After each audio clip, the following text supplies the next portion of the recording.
when fathers have time to form that early emotional bond with their babies, they are also laying the foundation for a secure infant-father attachment relationship, because babies do form strong attachments to their dads.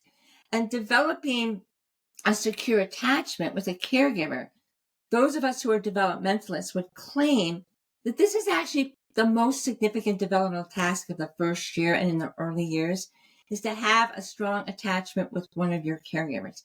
And that attachment relationship then is going to end up being the basis for all, shall I say, good things that come. In that relationship, your child is learning to trust you because you are there when they need you. You're responding to that baby's needs. You're calming the baby when they feel distressed, so eventually they feel safe and secure in your presence.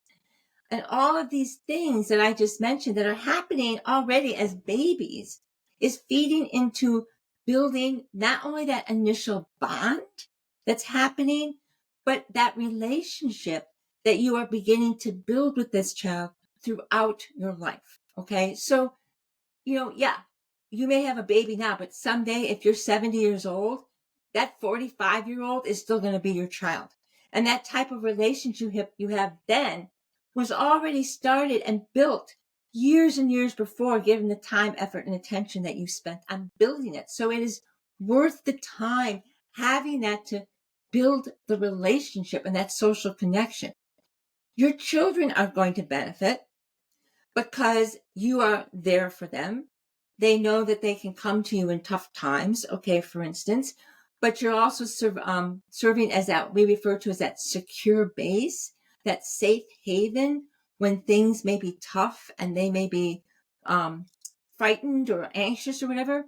So if you think about not just the babies, but this notion I'm trying to get at of relationship building and how it's built over time, and you want to be able to maintain and continue that for your children and yourself, imagine you no longer have a baby, but that baby grows up and is now an adolescent. Maybe your son, for instance, is going to school and he's having difficulties. Maybe he's getting bullied. Or maybe your daughter just had her first breakup with her boyfriend and her heart is broken. These are really big emotions, even for an adolescent to have to deal with.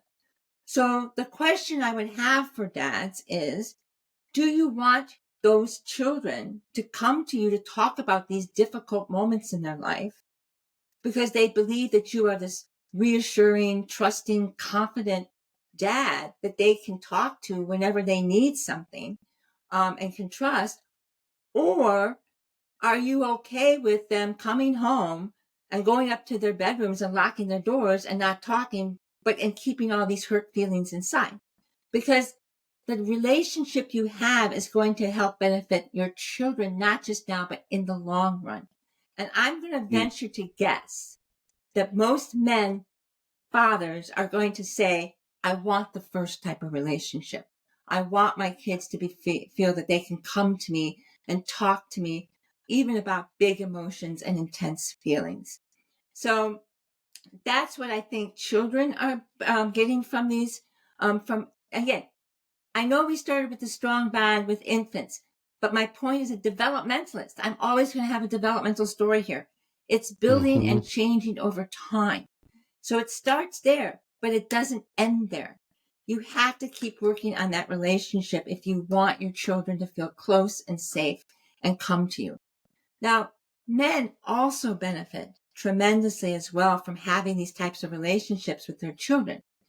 And I don't think we always think this way, because I think the current narrative out there that I'm seeing a lot as well, men are really stoic and they don't express their feelings and they need to maintain their masculine identities. And there probably is some truth to that, but I have talked to plenty of fathers and men over the last years who tell me that becoming a father was one of the most significant transitions in their life.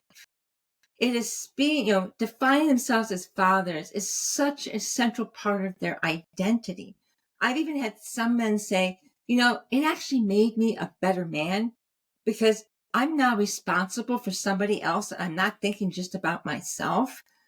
So, again, it changed them.